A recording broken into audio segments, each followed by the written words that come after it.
All right, Peekaloo Nation, we are here for a deck review. Something that I may have only done like once in the past, a while back. But I'm definitely have another interest, a very heavy interest in the Marnie's Grimsnarl deck. I know there's some sauce out there that can easily take it out. You know, it's weak to grass, and you got the Ogre Pond. You now have this new addition of the Iron Leaves that people were sleeping on for a while, and now that Dark is bouncing back with this Marnie's Grimsnarl, I see more people adding that to their decks. I don't know if that's the reason why. I mean, it does hit pretty decent. It's cool that it can move all those energies, especially in like a Raging Bolt deck. So I mean, it does have its cool vibes. But so anyways, let's get to it. So the way I run my list is I have 4 of the Impidimps. I run 2 of the Morgrims. And I run 2 of the Grimsnarl EXs. The Marnie Grimsnarl EX.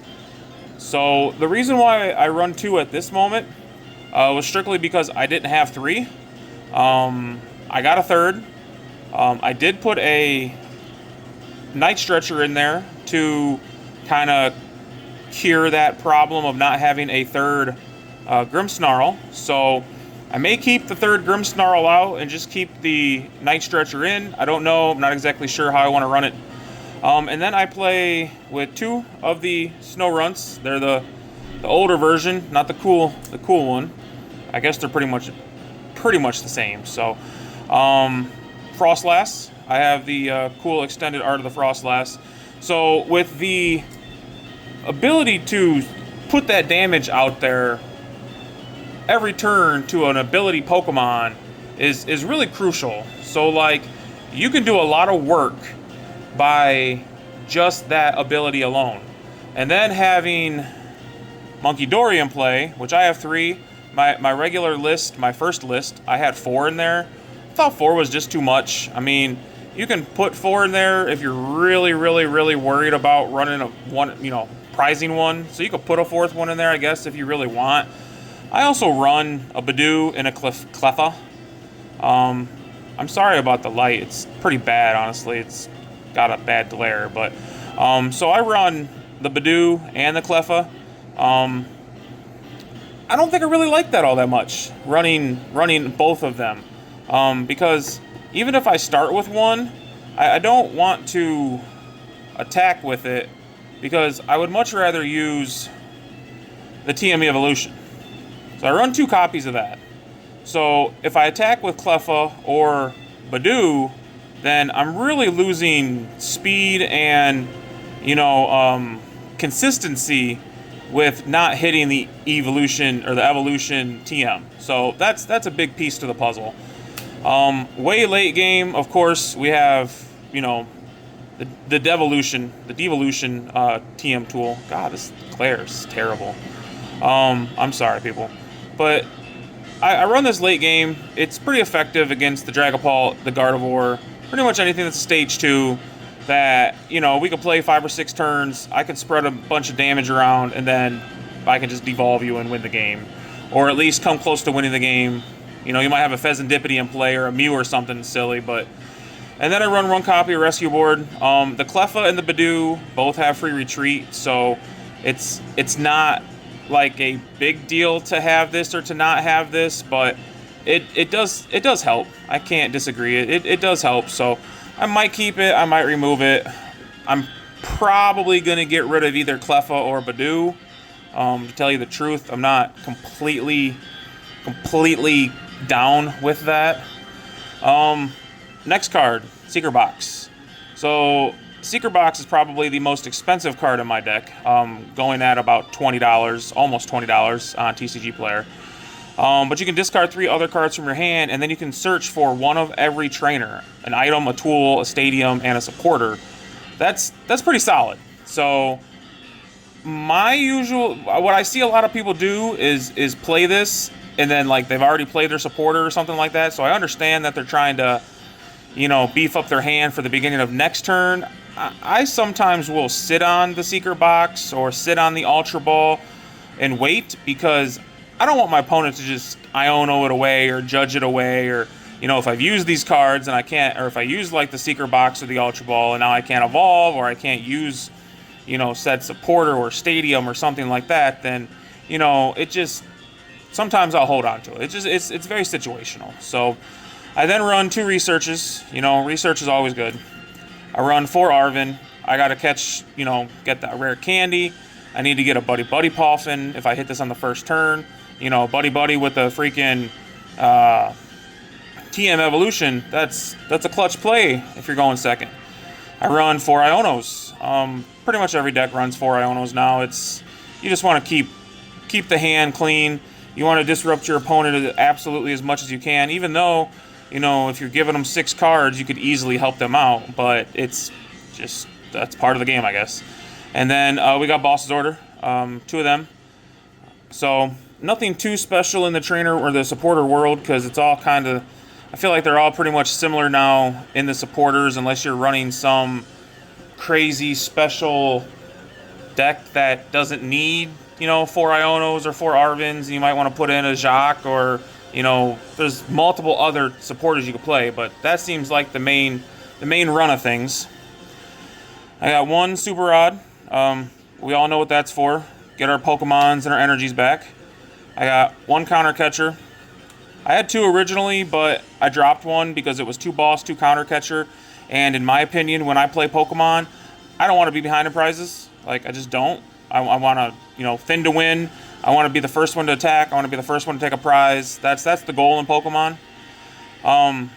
Night Stretcher. I got 2 of them. Like I said, I might drop 1 for the 3rd Grimsnarl EX. I don't know exactly. I have 2 energy switches. This is an absolute clutch move. If anybody is questioning this, don't. At least run 1, if not run 2. Because I'm telling you, you can use that Marnie's Grimsnarl ability to put up to 5 energies from your deck onto your Marnie's Pokemon. Well, it's not so easy to just find a regular energy, so, I mean, I do run an Earthen Vessel, but still, like, what I do is I'll put a 3rd onto the Grimsnarl, and then I'll get that energy switch and switch it to the Monkey Dory, so I don't have to worry about attaching that turn. And then, if all possible, I have another Monkey Dory out, and I can still attach to that Monkey Dory. So, I mean, it works. Ultra Balls, 2 of them. You want to get out your Monkey Dories. You want to get out your Grimsnarls, your Frostlass. That's probably the hardest part, is the Frostlass, to tell you the truth. So that's what I usually use them for. I do run 3 Buddy Buddies. And the reason why 3 is because, I mean, you play 4 Arven, you can grab 1. If you're lucky enough to hit 1 on your first turn, then good for you. Here's the Earthen Vessel, like I was saying, and then 2 rare candies. So when I play, I try to, use the rare candy on the active if there is an active up there. And then once I get the rare candy on the active, I can use the stadiums, which I haven't even brought those in yet. I got 2 of the Artisans and 2 of the Spike Muth. But the Spike Muth will let you get a Marnie's Pokemon. It doesn't matter what it is. It'll just let you search for 1 and put it into your hand.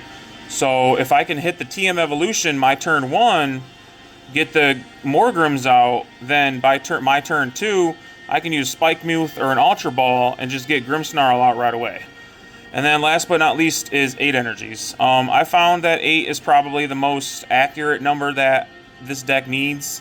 Any less and you're running into issues anymore, and you might be okay with like 1 more energy, but unfortunately I don't know, I'm not a big fan of it.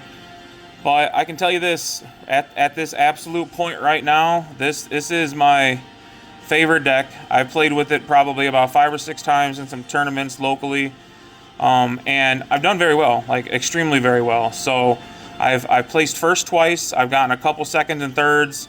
I think there was 1 time where I didn't do very well, and that was because I prized both Grimsnarls. Prizing both Grimsnarls is like a 1 in, I don't know, feels like 10,000 or more chance. So, I mean, it doesn't happen often. But it is extremely rare and extremely inconvenient when that does happen.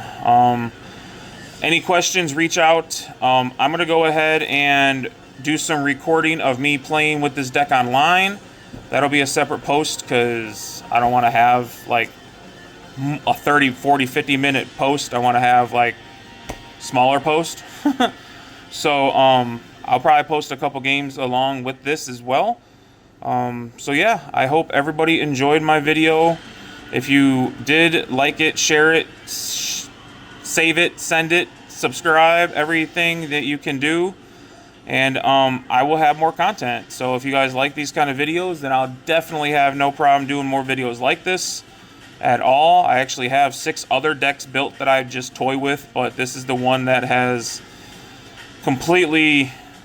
Damn, look at them cards shine. That's wild. But this is the one that's completely taking my heart right now. It just works. So, all right. Well, Peekaloo Nation, I hope you guys had a great weekend. Stay warm. This is 4th of July weekend coming up. I don't know if I'm going to have anything special because it's also the 1st of the month.